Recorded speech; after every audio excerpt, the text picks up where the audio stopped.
Hello everyone, in my today's video I will tell you how you can reset your data or how you can wipe up all the data from your device Galaxy M13.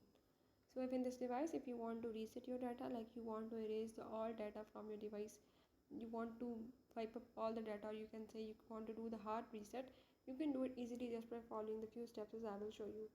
Before we move on to the video, if you are new to the channel, don't forget to subscribe and press the bell icon. Follow the steps and watch the video and you will learn all about it. Let's watch it.